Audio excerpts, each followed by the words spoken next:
This episode is brought to you by Commerce, parent company of BigCommerce, Feedonomics, and MakeSwift. I think technology has long been seen as almost a threat to independent retailers, but we've seen time and time again how they're able to turn those threats into advantages, and we see AI as no different. Ultimately, our belief is that human connection and taste will always matter, but AI can actually make the infrastructure around wholesale and wholesale decisions much smarter.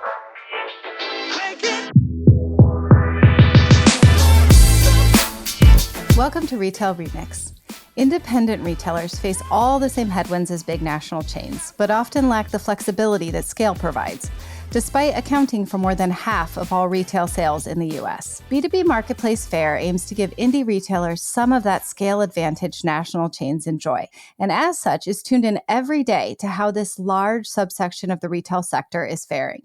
Today, we sit down with Faire CRO Jen Burke to hear how independent retailers are adapting to everything going on in the world and get our finger on the pulse of where things are headed for 2026. Because if indie retailers have one advantage, it's their intimate connection with the communities they serve.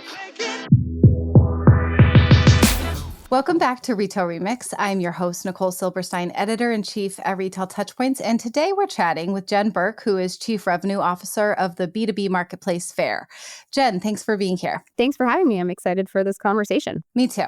So now Faire is a platform that's designed for independent retailers, and the founders of Faire are also entrepreneurs in their own right. So I was hoping you could start by just telling us a little bit about how the idea for Faire came about. I know you've been with the company almost since its beginning, and how it's now evolved over the years. Yeah, I'd be happy to.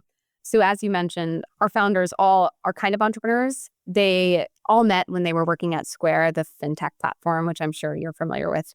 And there they developed kind of a deep passion for creating technology for small businesses and saw the impact that it could have on these small businesses firsthand. And Max Rhodes, our CEO, he always knew he wanted to be an entrepreneur, at least try his hand at it. So while he was at Square, he embarked on this kind of side hustle, trying to bring an Australian umbrella brand called the Blunt Umbrella to the US market.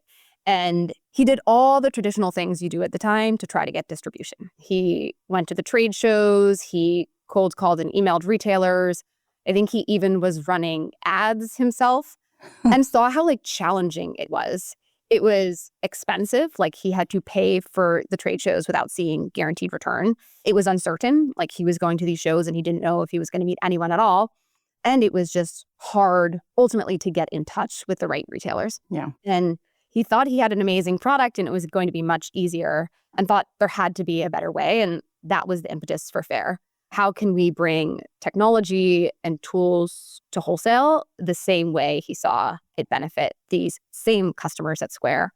So he and our other founders, who all had that same entrepreneurial bug, started Faire in 2017. I joined in 2019 to lead our sales and account management teams, overseeing both the brand and retailer side. And we've been kind of building on this vision ever since. I just love stories like that start from a very real, concrete kind of pain point or white space, and then develop into something that was totally different from what he initially started doing. So tell us a little bit about what Faire looks like today, the size and the scale of it, and a little bit about the customer base. You have both buyers and sellers, of course, on the platform because it's a wholesale platform. So tell us who those people are. Yeah. So I'll start maybe with the size and scale, and then I could talk more about kind of the customer base.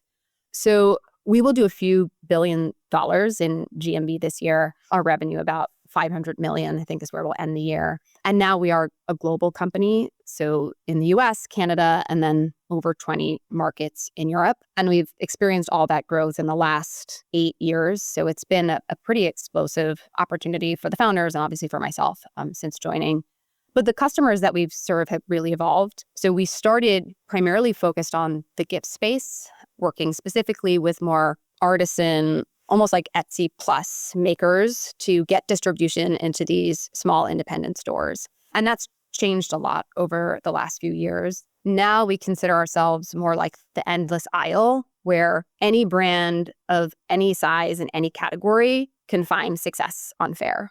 And so that includes categories from gift to food and beverage to apparel to personal care to kids, and all the way from the small artisan makers who are producing goods in their garage and shipping from their homes, all the way to these big, large manufacturers who have distribution in like the Targets and Walmarts of the world, like Fuku and Kitsch and Gia.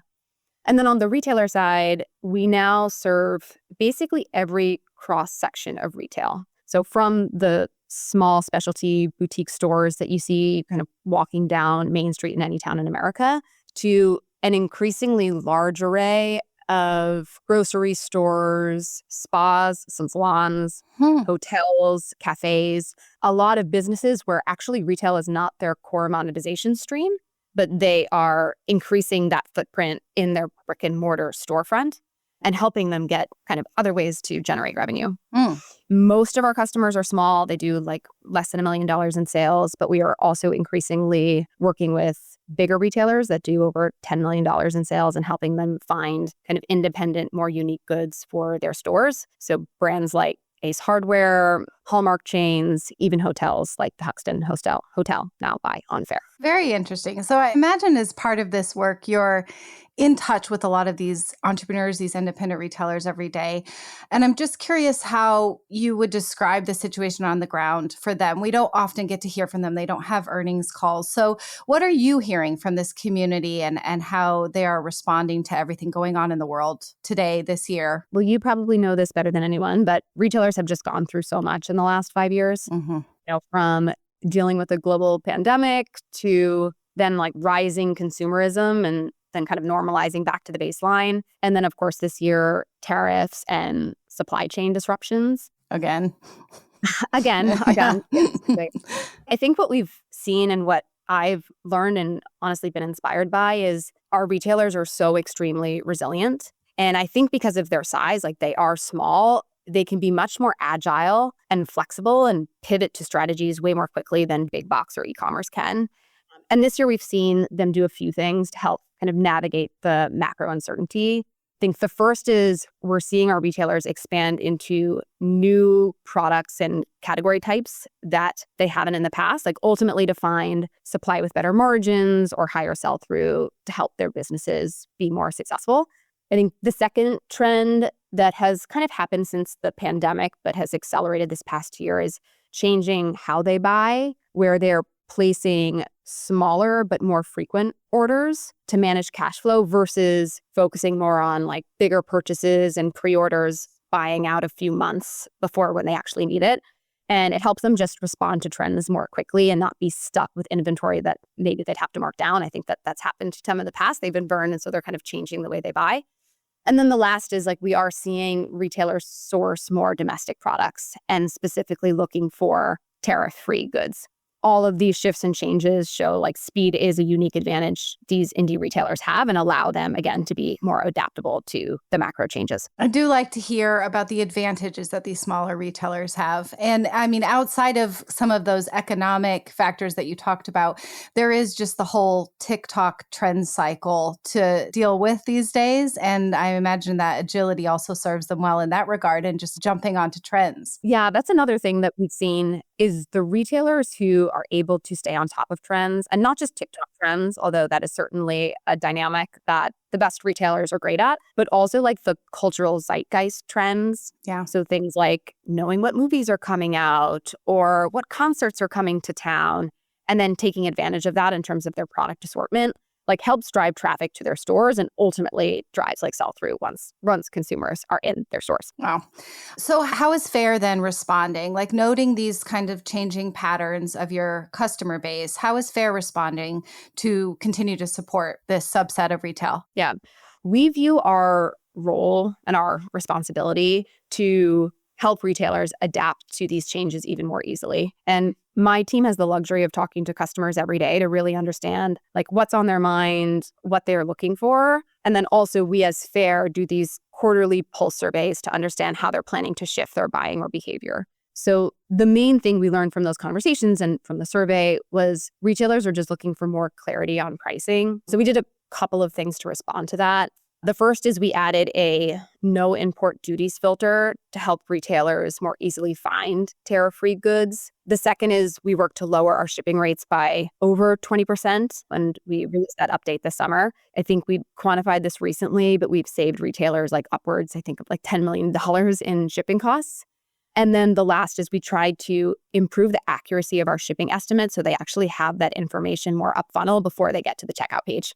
Ultimately, goal is to be a trusted partner that both our retailers and our brands can rely on when they're navigating more of like an economic uncertain environment. Yeah. And given that this is like the second big phase of upheaval in the last 5 years, I imagine there's who knows what's going to come next, right? So it's nice to know that you're there and adapting to them too as the world changes. Yeah, that's right. And I think that's why we invest so much in talking to customers and understanding where they're at and how their priorities are shifting so we can ultimately respond. Retailers are entering a new era, one powered by AI and filled with opportunity. But they shouldn't have to go it alone. Meet Commerce, the new parent brand uniting BigCommerce, Feedonomics, and MakeSwift into one AI-driven ecosystem connecting all the tools your business needs to adapt faster, scale smarter, and grow with confidence. Commerce's powerful selling solutions help brands turn data into discovery, create storefronts without bottlenecks, and build frictionless shopping experiences that your customers will love. Want to learn more? See how Commerce is powering what's next at commerce.com/retailremix.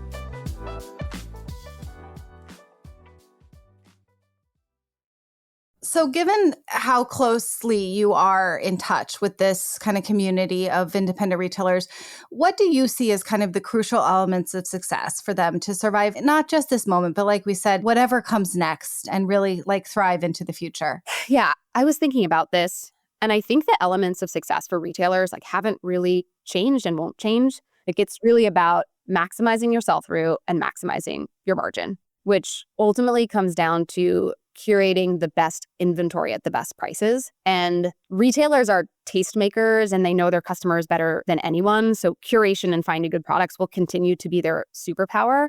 But a couple of things we've seen that help maximize sell-through and margin. The first is what we just talked about, like being on top of trends and understanding what's in the zeitgeist, following TikTok, talking to your customers about what they're looking for and making sure that you're staying on top of inventory and reacting to those trends very, very quickly.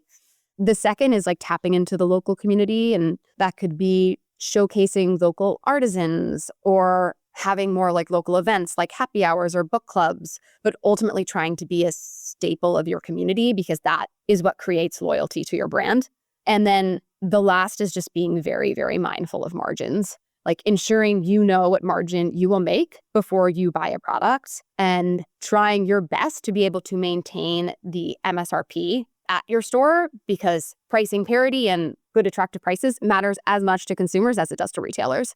And that will allow you to maximize the money that you make on every single SKU in your store. So you didn't mention AI as one of the crucial elements of future success. I'm curious what role you see that playing in the world of Faire, but also the world of independent retailers moving forward. It sounds like some of these things might be aided by AI. What do you think? Yeah, this has been a hot topic at Faire. We see AI as a major, major enabler for the retailers that we serve.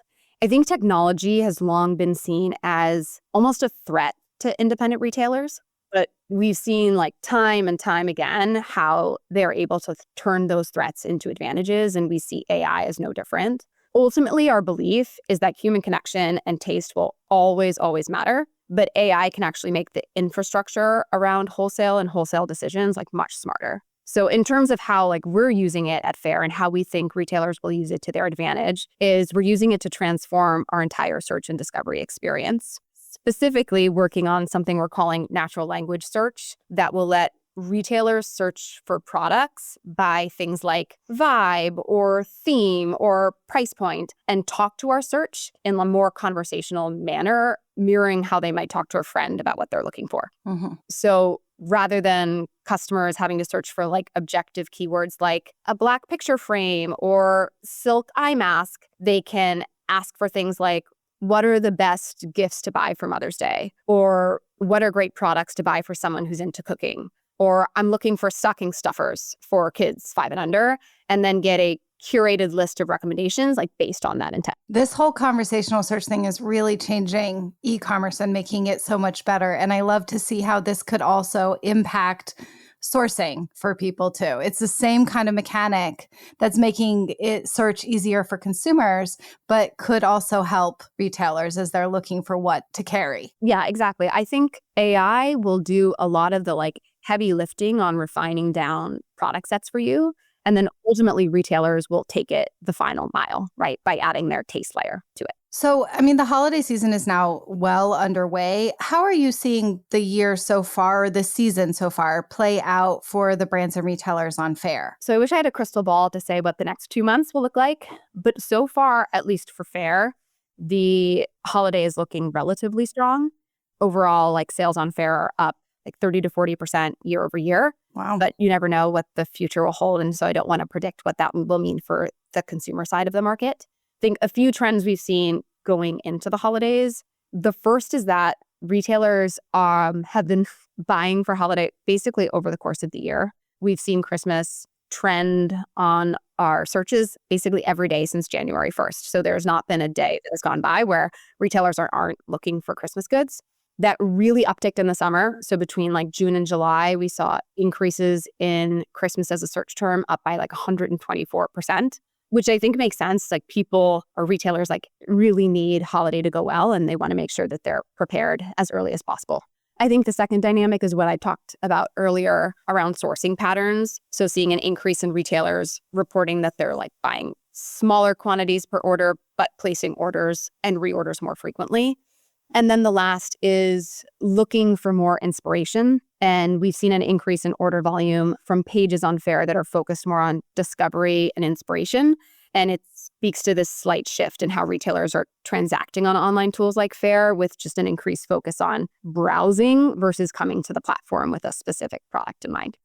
Very interesting. So you say you don't have a crystal ball, but at Faire, you actually do have like a real kind of data-packed crystal ball in the form of your annual Faire forecast. I know it's not going to be out until early next year, but I always find it so interesting just because the trends you're seeing on your platform tend to be a little bit ahead of what you end up seeing in shelves just because of the nature of the supply chain and sourcing. So can you give us any kind of peek into like big categories or big trends that you're seeing pop up? Yeah, I'll talk about 3 interesting trends we've seen. Okay. The first is advent calendars. And this trend actually started last Christmas season. We sold nearly $750,000 worth of advent calendars last year, but searches for them are up over 100% year over year. So we expect to like far exceed that in 2025. And what's interesting is we're seeing advent calendars not just in like chocolate and confectionaries, but brands across nearly every single category jumping on this trend. So whether you're a coffee brand or a toys and puzzle brand or pets and bath and body, everyone's kind of tapping into this like treat culture or blind box culture where they're trying to merchandise calendars as like daily delights and not just gifts. Fun. And that's the first one. The second is we've been seeing increases in what we're calling bold patterns. So searches for things like gingham up 360% since last year, and polka dots up 134%. And this shift from more minimalist, simple designs to more bold, happy, playful, whimsical designs. And it's not just in apparel, it's like across every single category, and even not just in the product itself, but the packaging of that product. And then the last, and we've seen this trend kind of continue since the pandemic, but we're seeing more and more searches every year for more interactive gifts. So things like crafts or DIY kits, nostalgic games, kind of this counterbalance from being online of what are the things that you can offer people offline. So Mahjong is an example where searches have been up 260% since last year. Crafting searches are up 37%. Just all of these like products and gifts and games that take you off of your computer and more towards the human like connection offline. Oh, I always love these trends. And all of those make perfect sense with everything kind of going on in the world. Be sure, guys, to stay tuned. And is it going to be like January, February, early 2026 when the full Faire forecast is going to come out? Because it is always a fun read. It really gives a window into what to expect in the coming year. I think our plan is to launch it in mid-January, right ahead of the Faire winter market. Okay, awesome. So given all that, then where is Faire looking next now for its business? Yeah. So our next chapter is all about going deeper, like expanding into new customer segments, new markets, and new product types. I spoke a little bit about the customer segment side, but as mentioned, we're starting to support larger retailers, not mass chains, but the multi-location shops, regional grocery stores to help them find unique specialty goods. On the market side, we launched in 10 new markets in Europe over the summer and plan to continue to expand our footprint into new regions in 2026. I can't say the exact names, but they'll be very exciting. Oh, darn it. And then last on the product front, our goal is to expand beyond the core marketplace to ultimately build a suite of tools that help brands and retailers operate their wholesale business more effectively. So for brands, we have an updated CRM coming out that gives them more customer insights and automations and custom campaigns to build to connect with customers more easily. We also just launched a tool for sales reps to use Faire to facilitate orders and give their retailers the benefits of terms and easy ordering while ensuring they get kind of attributions and payouts from their brands.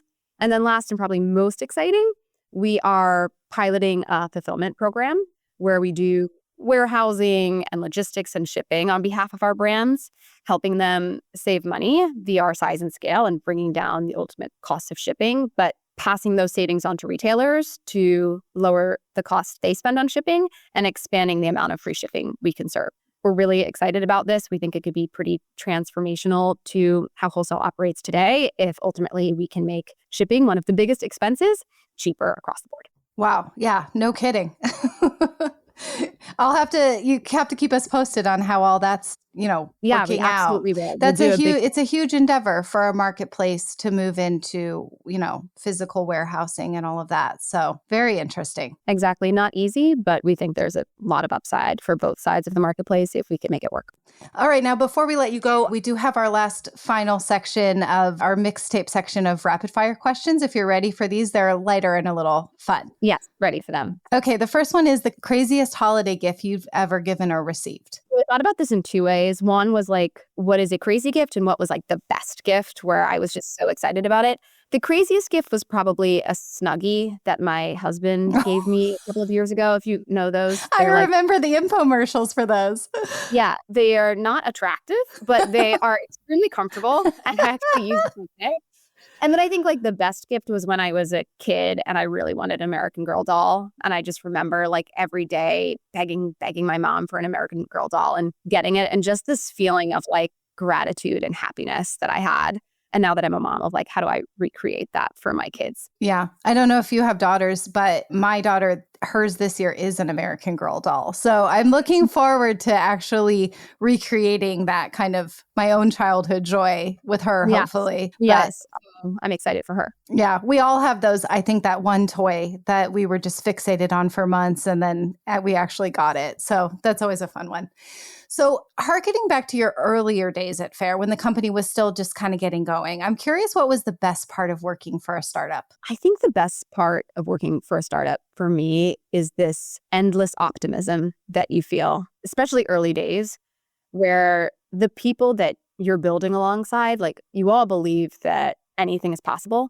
And I think that like feeling of excitement and positivity is just extremely energizing. And we still have that today. But I think like early days when it's just a small group, that feeling's like palpable. And I love that aspect of startups. So flip side then, because Faire is not technically a startup anymore. It's very well established now. What was the worst part of working for a startup? I think the hardest part about working for a startup, especially one that is growing really fast, is you're always resource constrained. I think this is probably very similar to a lot of like the retailers and brands we work with, but you feel opportunity rich, but people light. And I think that's hard. Like you always have to be prioritizing and you can't do everything. Yeah. So, I mean, we've been talking so much about independent retailers. I have to know, what is your favorite local shop? So I live in San Francisco in a neighborhood called Bernal Heights. right off the main drag called Cortland. And there are 2 stores that I probably go to every single weekend. One is a gift store called Faire. They're a chain in San Francisco. They have maybe 4 or 5 locations. When I probably buy myself a pair of earrings every single time I go. And then the second is a food and beverage like specialty grocer store called Epicurean Trader. And they're like my go-to place for cheese and crackers. So if you were to open your own store, what would you sell? So I just mentioned I like to buy earrings. I have an addiction to jewelry, and I believe that like you can up-level any outfit with the right accessories. So I think I would probably have a gift store, but with a heavy focus on jewelry. On jewelry. I think everybody at one point in time has had a little bit of a dream of like opening their own shop centered on their passion. Mine would definitely be books. I love the idea of running a bookstore.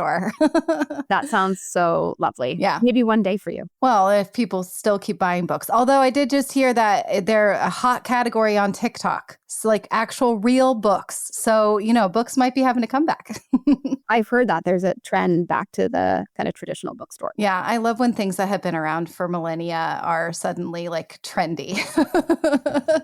Well, Jen, thank you so much for being with us here today. It was a lot of fun. Yeah, this was great. I really appreciate the time. And thanks to all of you for joining us. If you're an independent retailer or you have other insights to share on everything we discussed with Jen in this episode, we want to continue the conversation. Head over to the Retail Touchpoints page on LinkedIn and tell us about your own experiences and thoughts on the episode. Thanks again for listening, and talk to you all soon. Thanks for joining us for another episode of Retail Remix. Be sure to subscribe so you don't miss a future episode. You can find us on Spotify, Apple Podcasts, YouTube, or your favorite podcast app. Until next time, keep mixing it up.